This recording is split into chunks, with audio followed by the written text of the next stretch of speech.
Children, third chapter हमने complete कर लिया है।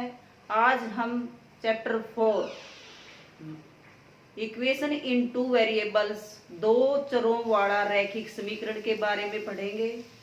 इसके अंदर जो भी है 4.1, 4.2, 4.3 हम तीनों ही एक्सरसाइज आज डिस्कस करेंगे। बिल्कुल आसान टॉपिक है। इसमें 4 नंबर का या 5 नंबर का मार्क्स आपका जो है फाइनल पेपर में भी या इसमें यूटी में भी आएगा। तो आपने अच्छे से वीडियो को वॉच करना है और कोई भी प्रॉब्लम हो आप मेरे व्हाट्सएप पे पूछ सकते हैं या फोन करके। देखो बेटा, इसमें क्या है, जैसे ax प्लस में by प्लस में c इज इक्वल टू 0। ये जो इक्वेशन है ये 2 वेरिएबल्स में है। 2 वेरिएबल्स मतलब एक तो x है इसमें और एक y है और कांस्टेंट टर्म है। इक्वेशन किस लिए है, समीकरण किस लिए, क्योंकि इज इक्वल टू 0 है।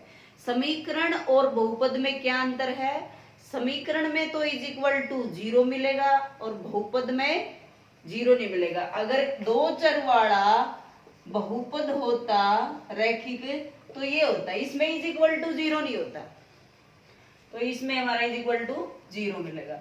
इसके अंदर एक 4.1 में बिल्कुल इसको कंपेयर करना है और एबीसी की वैल्यू निकालनी है।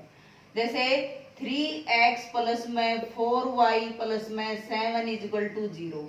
ये भी 2 वेरिएबल्स इक्वेशन है, ये जनरल फॉर्म होगी हमारी और इसको कंपेयर करके ए बी सी की वैल्यू निकालनी है। तो इसको कंपेयर करेंगे तो यहाँ x को छोड़ करके a किसके बराबर हो गया 3 के बराबर और b किसके बराबर हो गया 4 के बराबर और c किसके बराबर हो गया 7 के बराबर। इसके अंदर थोड़ा सा क्वेश्चन को थोड़ा सा टफ बनाने के लिए क्या कर देते हैं, जैसे 5x माइनस के 2y इज इक्वल टू 6।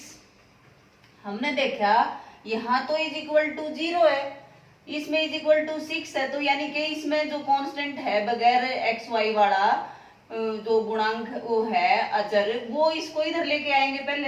पहले इसको इस फॉर्म की तरह करेंगे -6, ये +6 है, इधर राइट साइड से लेफ्ट साइड लेके आएंगे तो साइन चेंज हो जाएगा और राइट साइड 0।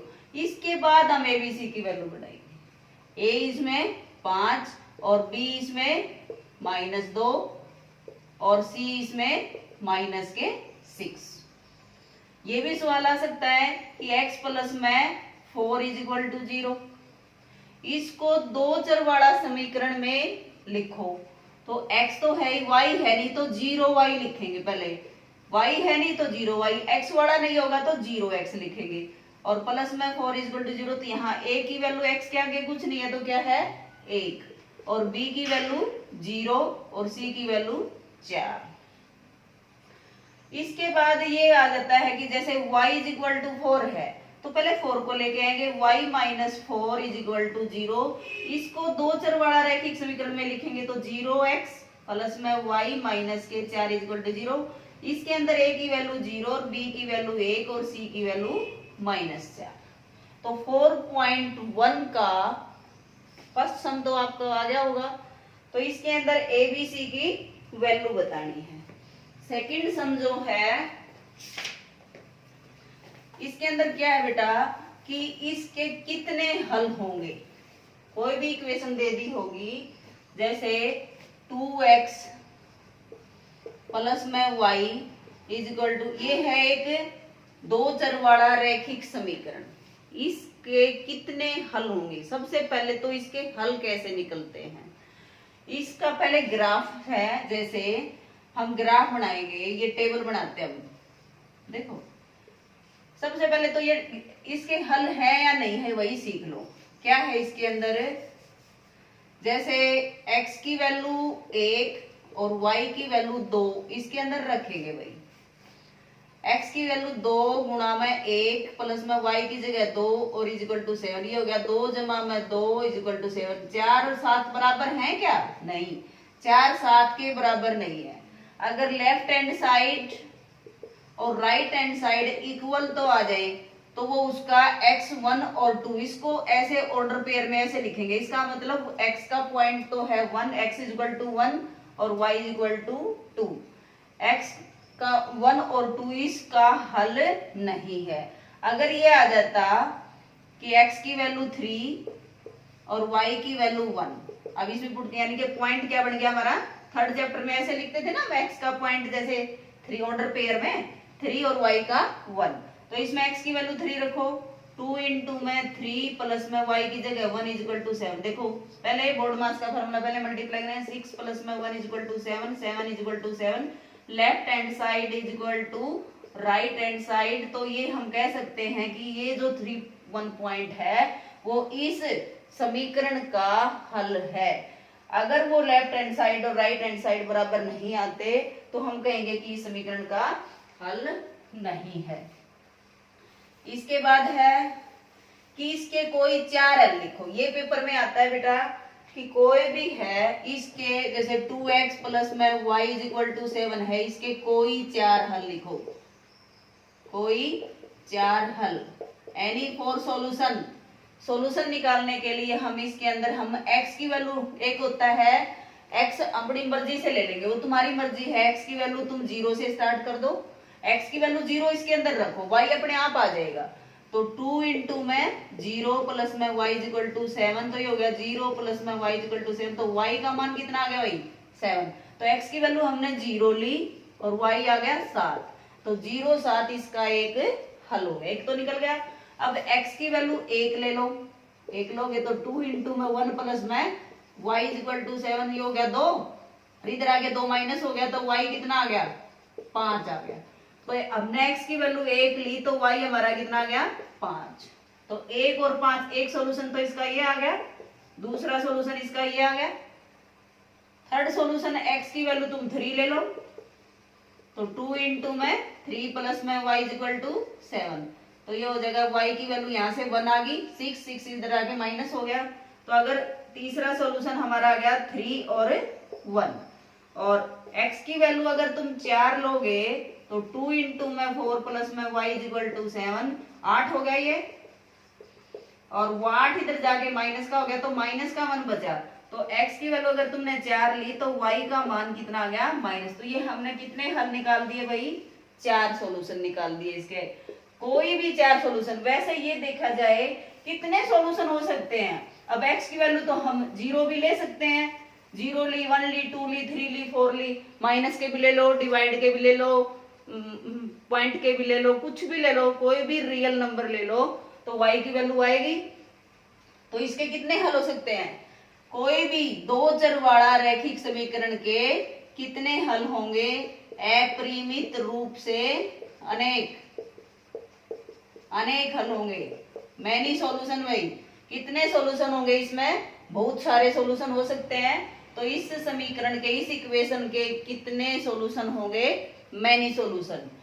अब वो कौन से होंगे, कोई 4 पूछे तो 4 बता दो, 2 पूछे तो 2 बता दो, और कोई ये पार्टिकल पूछे कि बताओ कि 3 और 1 इस गिवन समीकरण का, इस इक्वेशन का सॉल्यूशन है या नहीं। सॉल्यूशन मतलब हल, इस का समीकरण का हल है या नहीं, सॉल्यूशन है या नहीं। तो x की जगह आगे वाला पॉइंट x का होता है और पीछे वाला पॉइंट y का होता है, ये थर्ड चैप्टर में पढ़ाया आपने। तो x की वैल्यू 3 पुट करेंगे और y की वैल्यू 1 पुट करने के बाद अगर लेफ्ट हैंड साइड और राइट हैंड साइड बराबर तो आ जाए, तो वो जो पूछ रखा है वो पॉइंट इस समीकरण का हल है, और लेफ्ट हैंड साइड और राइट हैंड साइड बराबर नहीं आए तो हम कहेंगे कि इस समीकरण का सॉल्यूशन नहीं है। जैसे ये पूछ लिया भाई x minus 2y is equal to 4 है, अब इसमें पॉइंट पूछ लिए 0 2 2 0 1 1 √2 और 4 √2, ये इस समीकरण के हल हैं या नहीं, 4,0। तो तुमने बारी बारी से चेक करना है। अगर ये पॉइंट लेंगे 0 2, तो इसमें x की वैल्यू क्या लोगे 0, राइट, और y की वैल्यू क्या लेंगे 2। अब देखो x की वैल्यू 0 रख दी, y की जगह रख दिया 2 इज इक्वल टू 2, तो ये आ गया -4 और ये राइट साइड है +4। बताओ ये इसका सॉल्यूशन है या नहीं। लेफ्ट हैंड साइड और राइट हैंड साइड बराबर नहीं आए, इसलिए ये इसका सॉल्यूशन नहीं है। अब 2,0 देखेंगे, 2,0 में x की वैल्यू तो तुमने x 2 रखनी है और y की वैल्यू कितनी रखनी है 0। अब इसमें रखो 2 माइनस 2 इंटू में 0 इज इक्वल टू 4। 2 ये तो 0 हो गया, ये भी बराबर नहीं आया भाई, ये भी इसका हल नहीं है, ये भी हल नहीं है, हमने चेक किया। अब ये देखेंगे 1 1 में x भी 1 लेना है और y भी 1 लेना है, तो 1 माइनस 2 इंटू में 1 is equal to 4, 1 minus 2 is equal to 4, minus 1 is equal to 4, ये भी इक्वल नहीं आया, तो ये भी हम इसका क्या गया, ये भी चेक कर लिया, ये भी इसका सॉल्यूशन नहीं है। अब देखेंगे रूट टू x की वैल्यू रखी और y की वैल्यू ये रख दी, माइनस 2 इंटू में 4√2। अब देखा ये तो हो गया √2 और ये हो गया 8√2, तो ये तो -7√2 हो गया और ये भी बराबर नहीं आया, तो ये भी इसका सॉल्यूशन नहीं है। अब देखा 401, तो x की जगह 4 रखेंगे और y की जगह 0 रखेंगे, तो आ गया 4 minus 0 is equal to 4, 4 minus 0 4 ही आता है, ये आ गया भाई इक्वल। लेफ्ट और राइट साइड दोनों साइड इक्वल आ गई, तो हम कह सकते हैं कि 4,0 इस इक्वेशन 2x प्लस में y का सॉल्यूशन है और बाकी सॉल्यूशन नहीं है। तो ये अपना सॉल्यूशन है या नहीं है चेक करना है। एक सम इसका ये भी आ सकता है भाई, जैसे कोई भी क्वेश्चन दे दिया, जैसे 3y is equal to ax plus में 7, इसमें a दे दिया भाई, y भी दे दिया, x भी दे दिया और एक constant term they the a b c की वैल्यू निकालनी आ सकती है, यहाँ m भी आ सकता है, कोई भी रियल नंबर होगा, तो इसने बोल रखा होगा 3,4 इस समीकरण का हल है। पहले ही बता दिया 3,4 इस जो गिवन समीकरण है, इस इक्वेशन का क्या है, सॉल्यूशन है। अब सॉल्यूशन है तो ये फिट बैठना चाहिए। अब आपने यही सीखा है, अगर कोई पॉइंट, कोई भी समीकरण का हल है, कोई भी समीकरण का इक्वेशन का सॉल्यूशन है, तो लेफ्ट हैंड साइड और राइट हैंड साइड क्या आनी चाहिए हमारी, इक्वल। अब ये पहले से ही कह रहा है कि ये इसका सॉल्यूशन है, अगर सॉल्यूशन है तो लेफ्ट हैंड साइड और राइट हैंड साइड क्या होंगी, इक्वल। हम इक्वल रख देंगे पुट करके। y की जगह क्या रखोगे भाई 4 और x की जगह, ये नहीं कि y पहले आ गया तो x की जगह 3 रख, y की जगह 3 रख देंगे, y पहले आया तो y की जगह 4 है, ये ध्यान से रखना आपने।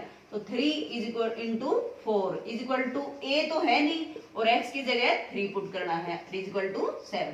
अब ये सॉल्यूशन है तो लेफ्ट हैंड साइड और राइट हैंड साइड क्या होगी भाई, बराबर होगी, बराबर होगी तो हम कर देंगे 12 is equal to 3a plus में 7। अब ये 7 को इधर ले आओ, 12 minus 7 is equal to 3a। अब ये हो गया 5। अब a का मान निकालना है, मैं तो 5 3 इधर जाके क्या हो जाएगा, डिवाइड आ जाएगा, तो a का मान पूछ रखा है, तो कितना आ गया हमारा 5/3। ये क्वेश्चन भी आ सकता है। अब बेटा इसका आएगा ग्राफ, इसका आलेख। आलेख किस प्रकार का होगा, आलेख मतलब ग्राफ, ग्राफ अच्छे से समझ लोगे आप। तो कोई भी दो वेरिएबल वाला, दो चर वाला अगर कोई भी समीकरण है, 2 वेरिएबल्स इक्वेशन है, तो उसका हम ग्राफ किस प्रकार का होगा। कोई भी अगर रैखिक समीकरण है तो उसका ग्राफ एक स्ट्रेट लाइन होगी, ऐसा होगा उसका ग्राफ एक सीधी रेखा होगी। अब जैसे ये तुम्हें देखा था कि कल 3rd चैप्टर में x एक्सिस और ये y एक्सिस है, यहाँ 1 2 3 4 5, यहाँ -1 प्लस का और 2 3 और 4, नीचे माइनस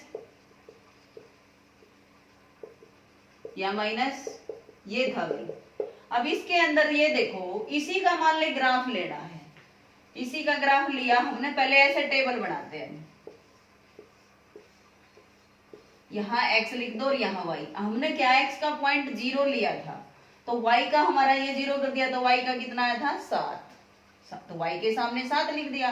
अब x का पॉइंट हमने 1 लिया तो y का कितना आया था 5, x का पॉइंट 2 लिया तो 2 दूनी 4, 4 इधर में यानी कि आ गया 3, अगर 3 लोगे तो 6 यानी कि y का मान आ गया 1। तो आप यहाँ पर 1 2 3 4, तुम 3 भी ले सकते हो, 1 2 3 पॉइंट काफी है। तो ये तुम पहले टेबल बनाएंगे, क्या बनाएंगे हम, इसकी टेबल बनाएंगे, ऐसे टेबल बना दी। अब इसमें देखो, अब ये तुमने देखा भाई, ये देखना है पॉइंट, x का पॉइंट तो 0 और y का पॉइंट 7, तो x का पॉइंट तो 0 तो यही है, y 7 यानी कि ऊपर की तरफ है, यहाँ आएगा, ये 4 है, ये 5 है, ये 6 है, ये 7, ये आ जाएगा, तो ये पॉइंट आ गया। फिर 1 और 5, x तो 1 है और 5 के सामने ये आ गया भाई, और फिर x 2 है, 2 के सामने 3, तो ये आ गया। फिर देखा कि इन तीनों इस लाइन को ऐसे स्ट्रेट को ऐसे मिला देंगे, ये जो तीनों पॉइंट हैं ये बिल्कुल एक सीधी रेखा बनाएंगे। अगर तीसरा पॉइंट आपका यहीं कहीं आ जाता है, इसका मतलब आपने कहीं ना कहीं गलती की है। तो तीनों पॉइंट अगर तुमने टेबल ठीक से बनाई है और पॉइंट ठीक से अगर तुमने लेबल किए हैं, तो वो तीनों पॉइंट एक बिल्कुल स्ट्रेट लाइन बनाएंगे। तो किसी भी इक्वेशन का, जैसे 2x प्लस में y इज इक्वल टू 7 है, इसका ग्राफ कैसी लाइन आई, एक स्ट्रेट लाइन आई। अब वो स्ट्रेट लाइन कोई जरूरी नहीं है उसका इसी तरीके से हो, यूं भी आ सकती है, यूं भी आ सकती है, यूं भी आ सकती है, यूं भी आ सकती है, यूं भी आ सकती है। अब जैसे x इज इक्वल टू 3 का ग्राफ है, तो ये 1 2 3 है, x इसमें y तो है ही नहीं, तो 1 2 3 बस, y है नहीं तो एक सीधी रेखा खींच दो, इसका ग्राफ ऐसे आ जाएगा। y इज इक्वल टू -4 है, y is equal to y -4, 1 2 3 4 ये आया, और y x है नहीं तो सीधी रेखा ऐसे आ जाएगी। अगर दोनों है तो यूं आएंगी। तो ये आपने ग्राफ सीख लिया, सॉल्यूशन निकालने सीख लिए। किसी भी लीनियर टू वेरिएबल इक्वेशंस के कितने सॉल्यूशन हो सकते हैं, मैनी सॉल्यूशन, बहुत सारे सॉल्यूशन होते हैं। और उसका ग्राफ कैसा होता है, एक सीधी रेखा होती है, एक स्ट्रेट लाइन होती है। और वो ग्राफ कैसे खींचेंगे वो हमने भी बता दिया। तो हमने सारा का सारा टॉपिक कवर करने की कोशिश की है। आई होप कि आपको अच्छे से समझ आ गया होगा। अगर फिर भी आपका कोई भी पॉइंट, कोई भी डाउट रह जाता है, तो आप किसी भी टाइम हमसे पूछ सकते हैं, व्हाट्सएप पे या फोन करके। ओके बेटा, बाय।